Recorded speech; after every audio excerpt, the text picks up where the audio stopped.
Le covoiturage, c'est plusieurs personnes. Réponse A. Propriétaire d'une seule voiture. Réponse B. Plusieurs personnes dans une voiture.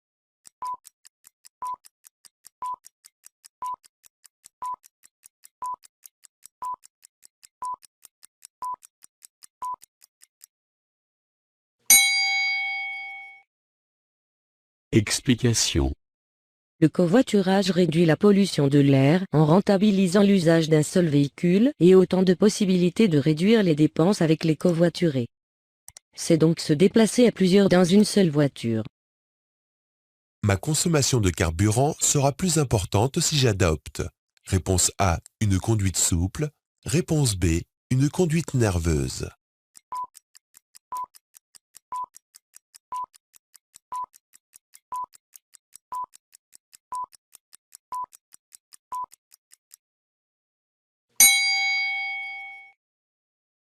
Explication.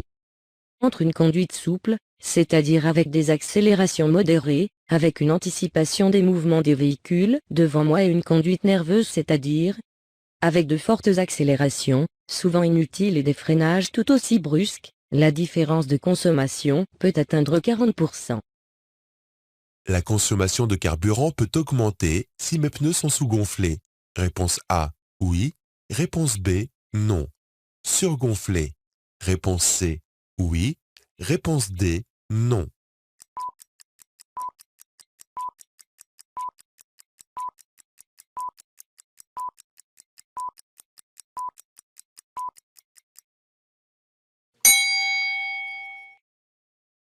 Explication. La consommation de carburant peut être augmentée si mes pneus sont sous-gonflés. Des pneus mal gonflés peuvent également éclater plus facilement. Il est donc important de contrôler régulièrement la pression. Je circule sur autoroute et le trafic est fluide. J'utilise le régulateur de vitesse. Réponse A. Oui. Réponse B. Non.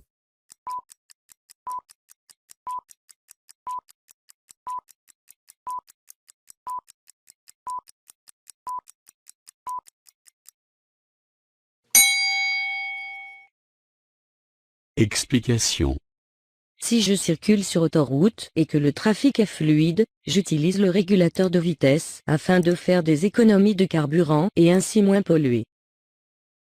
Pour pratiquer le covoiturage, je peux laisser mon véhicule stationné ici. Réponse A. Vrai. Réponse B. Faux.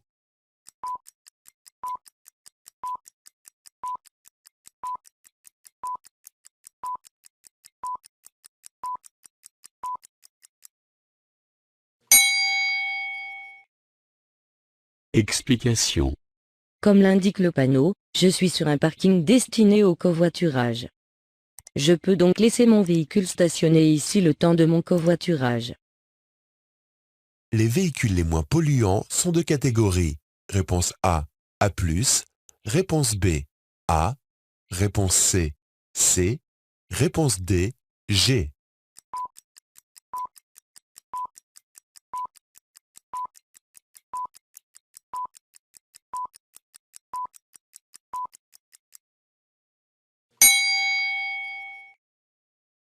Explication.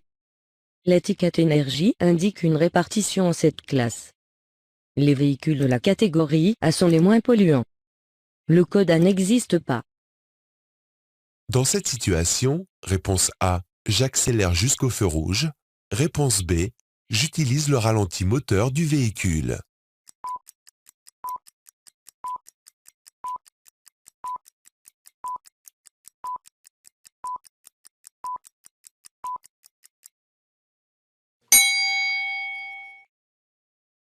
Explication. En utilisant le ralenti moteur du véhicule, je n'accélère plus et le laisse avancer à petite allure. J'utiliserai donc moins de carburant et j'userai moins les freins. À froid, faire tourner le moteur sur place permet de le faire chauffer plus rapidement. Réponse A. Oui. Réponse B. Non.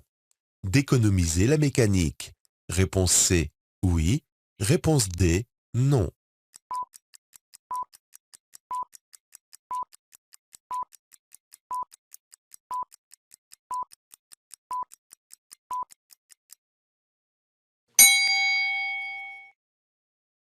Explication.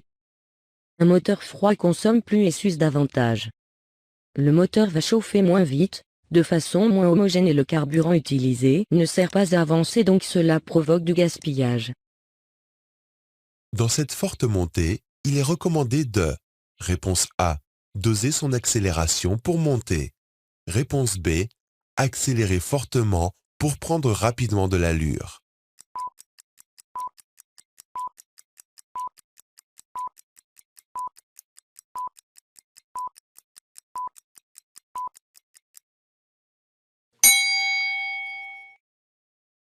Explication.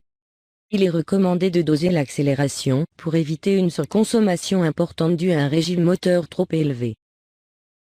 Les éléments qui participent directement à la réduction de la pollution sont réponse A. Le pot catalytique. Réponse B. Le filtre à particules. Réponse C. La climatisation. Réponse D. L'antidémarrage.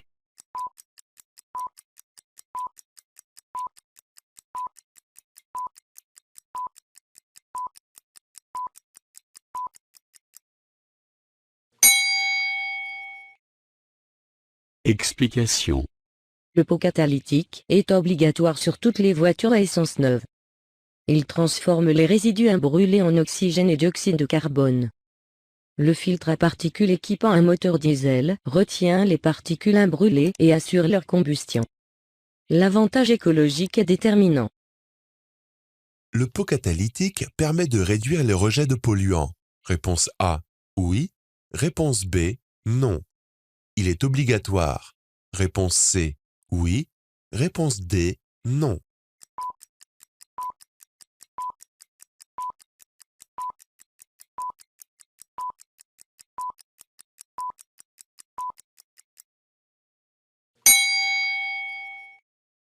Explication. Les véhicules essence mis en circulation à partir de 1993 et les véhicules diesel à partir de 1997 doivent être équipés d'un pot catalytique. Il permet de réduire la pollution car ces pots ont la capacité de réduire la nocivité des gaz d'échappement. L'éco-conduite. Réponse A. Réduit le risque d'accident. Réponse B. Diminue les coûts d'entretien du véhicule. Réponse C. Augmente le stress du conducteur. Réponse D. Diminue le temps du parcours.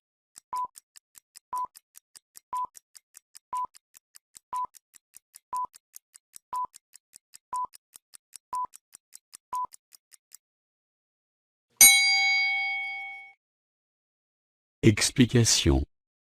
L'éco-conduite est une technique de conduite apaisée qui permet une bonne lecture de la circulation afin d'anticiper les situations. Elle nécessite un entretien méticuleux du véhicule. Elle diminue le stress et la fatigue du conducteur et donc le risque d'accident. Sur une route vallonnée, je choisis d'utiliser le régulateur de vitesse.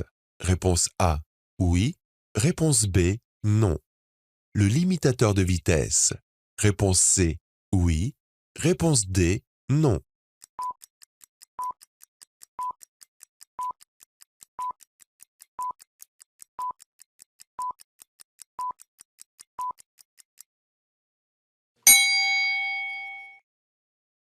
Explication. Lorsque je circule sur une route vallonnée, je préfère utiliser le limiteur de vitesse afin de ne pas dépasser la limitation de vitesse. Le régulateur ne correspond pas à ce type de route. Cette commande permet de régler. Réponse A. Le rétroviseur extérieur droit. Réponse B. Le rétroviseur intérieur. Réponse C. Le rétroviseur extérieur gauche.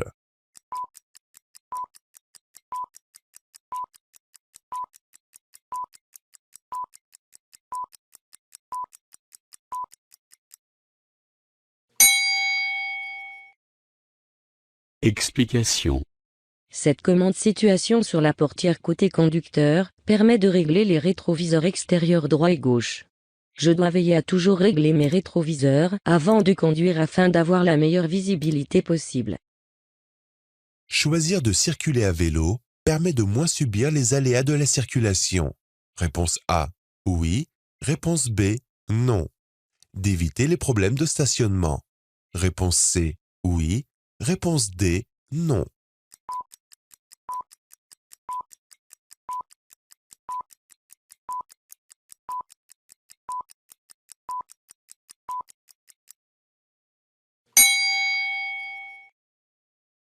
Explication. Le vélo est le moyen idéal pour se déplacer en ville. Il faut environ 12 minutes pour faire 3 km. Le vélo ne subit que très peu les aléas de la circulation et les problèmes de stationnement. Le taux d'émission de CO2 est indiqué sur le certificat d'immatriculation. Réponse A, vrai. Réponse B, faux.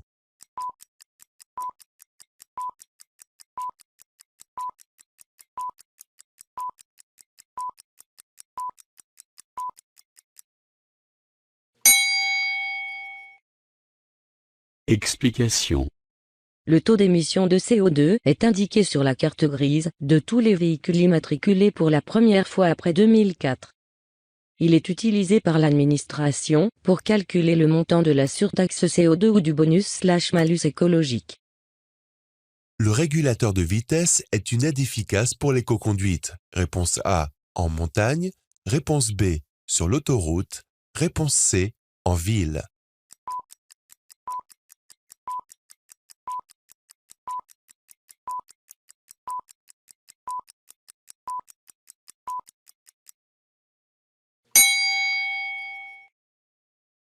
Explication.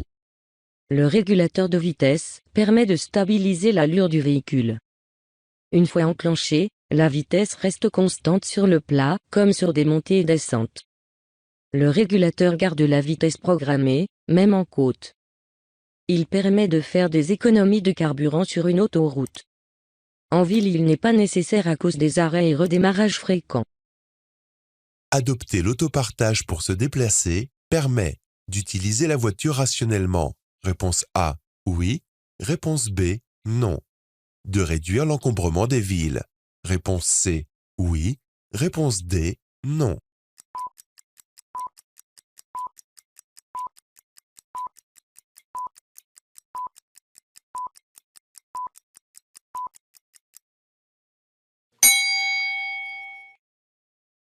Explication. L'autopartage est un service urbain avec lequel on partage l'utilisation d'une voiture à plusieurs. Le conducteur peut l'utiliser selon ses obligations. Il est utilisé pour des durées et distances courtes. Moins de circulation donc moins de villes encombrées. Le fait de se déplacer en bus, réponse A, diminue la pollution. Réponse B, diminue les embouteillages. Réponse C, est plus coûteux que se déplacer en voiture.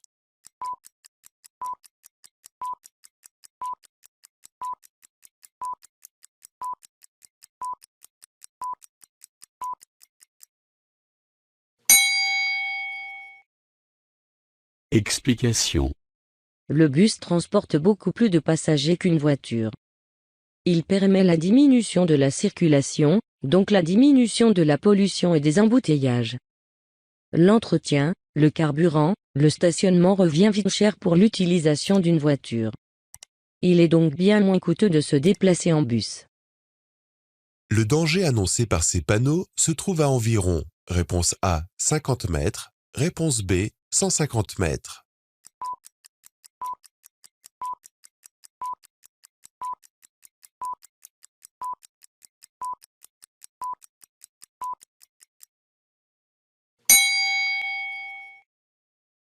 Explication.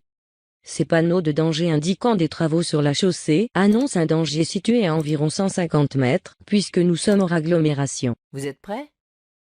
Nous commençons.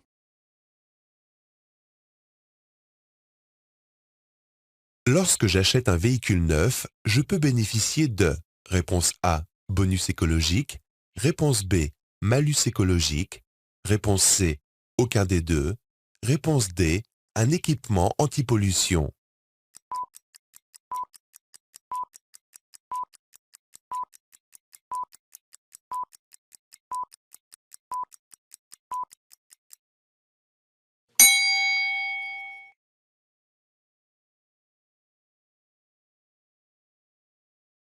En cas de pollution, la circulation en ville peut être restreinte. Réponse A, oui.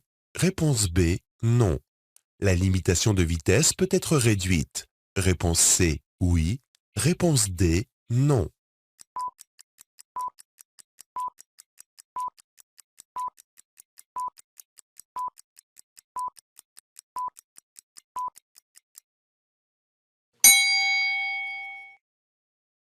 Explication.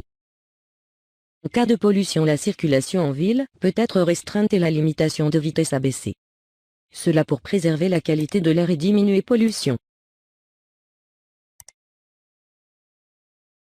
Les bandes et pistes cyclables, réponse A, favorisent l'écomobilité. Réponse B, sont une gêne pour la circulation des voitures. Réponse C, permettent aux cyclistes de circuler plus en sécurité.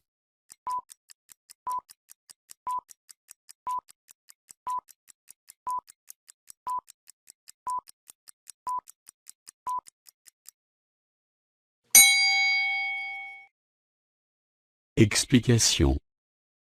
La chaussée n'appartient pas seulement aux voitures, mais à tous les usagers de la route. Nous ne devons donc pas considérer les bandes et pistes cyclables comme une gêne, mais comme des moyens de favoriser l'écomobilité et la sécurité.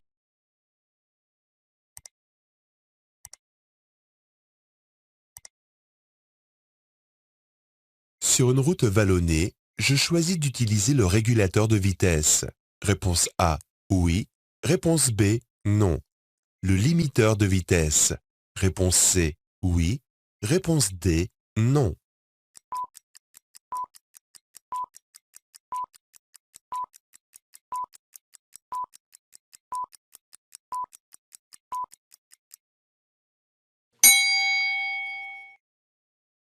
Explication.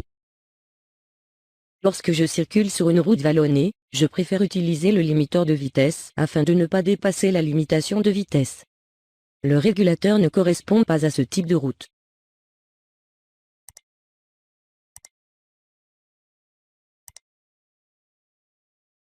Le temps pour un court trajet en ville effectué en vélo est, réponse A, beaucoup plus long par rapport à une voiture. Réponse B, un peu plus long par rapport à une voiture.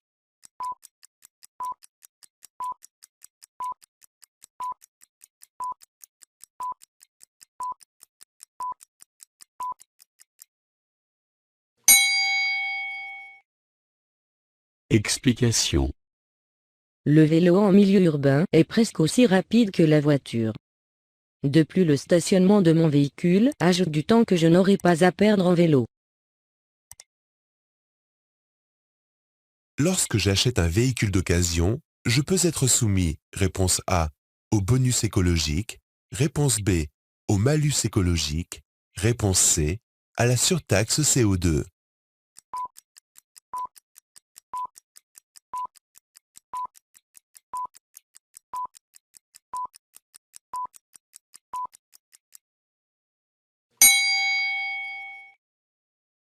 Explication.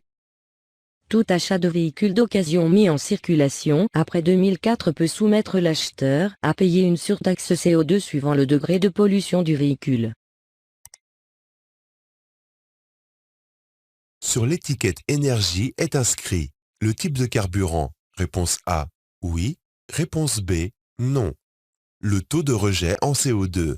Réponse C, oui. Réponse D, non.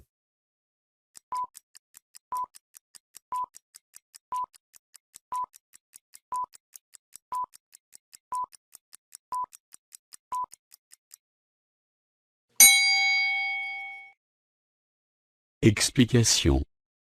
Depuis 2006, il est obligatoire d'afficher pour les véhicules neufs une étiquette énergie. Elle a pour but d'informer sur la consommation de carburant, le type de carburant utilisé et le taux d'émission du véhicule exposé.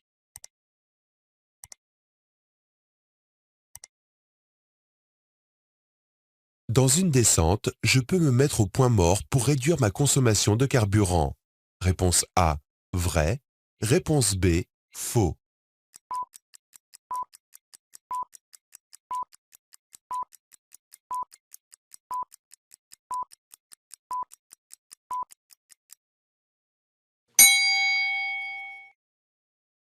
Explication. Le fait de se mettre au point mort ne permet pas d'abaisser la consommation. De plus, circuler au point mort ne permet pas d'utiliser le frein moteur, ce qui entraîne un risque important dans une descente. Le bonus écologique est un dispositif qui incite à acheter un véhicule. Réponse A, propre. Réponse B, neuf. Réponse C, d'occasion.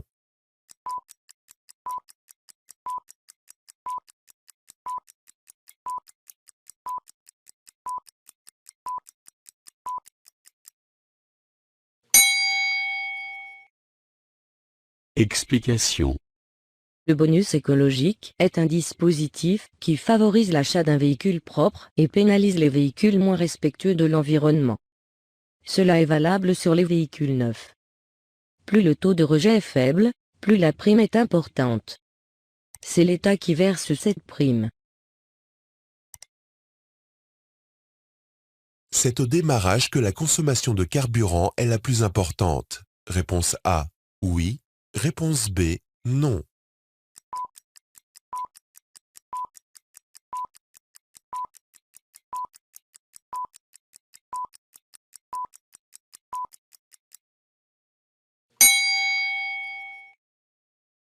Explication. C'est au démarrage que le moteur doit fournir plus gros efforts. Il doit mettre toute sa puissance pour mettre en mouvement un véhicule d'une tonne. La consommation est directement liée à l'effort fourni par le moteur. C'est donc au démarrage que la consommation de carburant est plus importante. Pour faire des économies de carburant en descente, réponse A, je passe au point mort. Réponse B, je coupe le contact. Réponse C, j'arrête d'accélérer.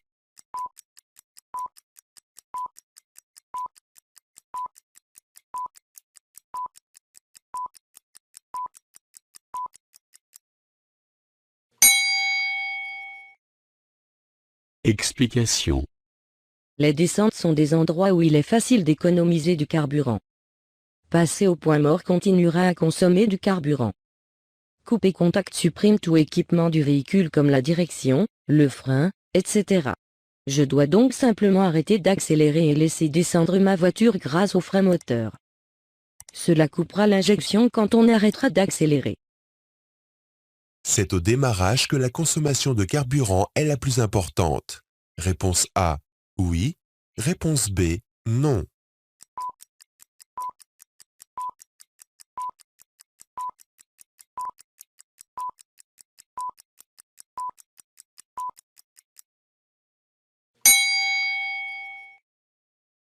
Explication.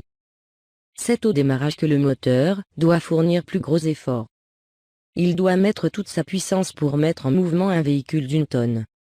La consommation est directement liée à l'effort fourni par le moteur.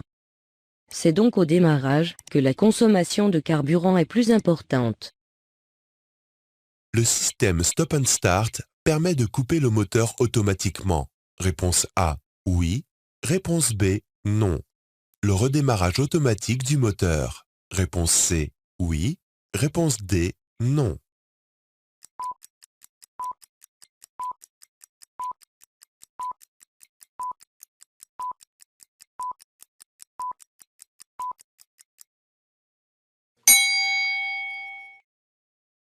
Explication. Le système Stop and Start permet au moteur de se couper automatiquement lorsque le conducteur enlève son pied de l'embrayage lorsqu'il est au point mort. Il permet également le redémarrage automatique du moteur lorsque le conducteur appuie de nouveau sur l'embrayage. Connaître la consommation instantanée de carburant permet de moins consommer de carburant. Réponse A, vrai. Réponse B, faux.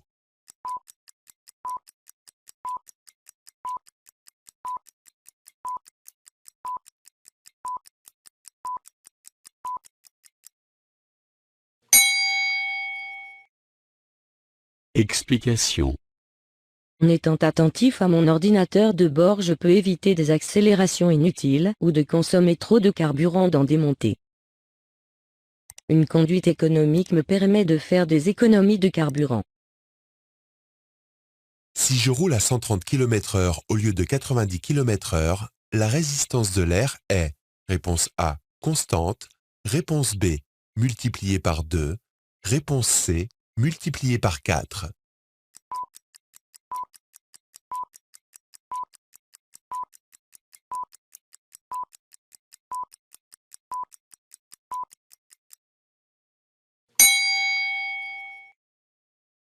Explication. Quand un véhicule roule, il est confronté à une résistance de l'air. Plus un véhicule roule vite, plus cette résistance est élevée. À 130 km/h, elle est 2 fois plus importante qu'à 90 km/h. Cela a donc une incidence sur la consommation de carburant. Suivre les indications écrites sur les panneaux à messages variables permet de diminuer les risques d'accident. Réponse A, oui. Réponse B, non. De limiter la pollution atmosphérique. Réponse C, oui. Réponse D, non.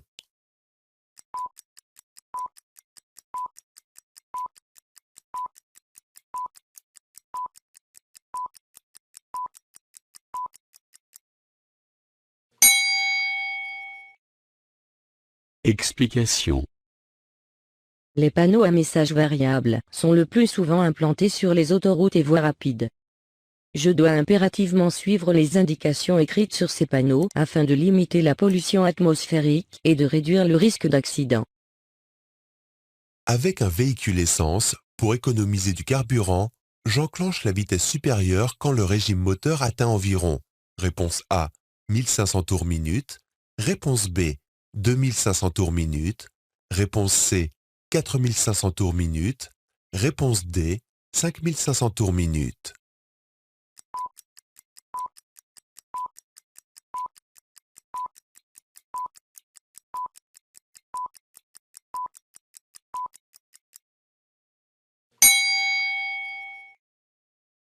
Explication. Une conduite économique consiste à savoir passer les vitesses au bon moment. Plus un moteur tourne vite, plus les véhicules consomment. Sur un véhicule essence, pour économiser du carburant, j'enclenche la vitesse supérieure quand le régime moteur atteint environ 2500 TR/minute. Si j'achète exactement ce modèle de voiture, la mesure de rejet en gaz carbonique CO2 indiquée sur l'étiquette énergie figurera sur mon certificat d'immatriculation. Réponse A, oui. Réponse B, non.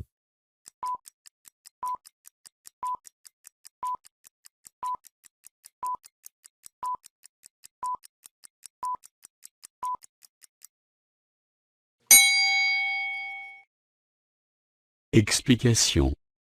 L'étiquette énergie permet aux futurs acheteurs de véhicules neufs de choisir le véhicule qui pollue le moins. Le CO2 est principal gaz à effet de serre responsable du changement climatique. Ce véhicule neuf rejette 120 g/km. La lettre qui l'accompagne B vert indique un véhicule qui pollue peu. Ce chiffre sera mentionné sur le certificat d'immatriculation. Sur une courte distance en centre-ville, le moyen de déplacement le plus rapide est réponse A, la voiture. Réponse B, les transports en commun. Réponse C, le vélo.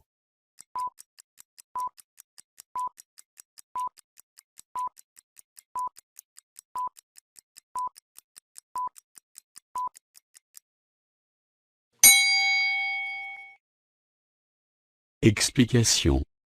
Sur une courte distance, le moyen de transport le plus rapide est le vélo avec lequel on ne connaît pas de soucis de stationnement. En plus d'être économique, écologique et bon pour la santé. Je viens de démarrer mon moteur. Réponse A, j'attends que le moteur chauffe à l'arrêt. Réponse B, je roule doucement sur les premiers kilomètres.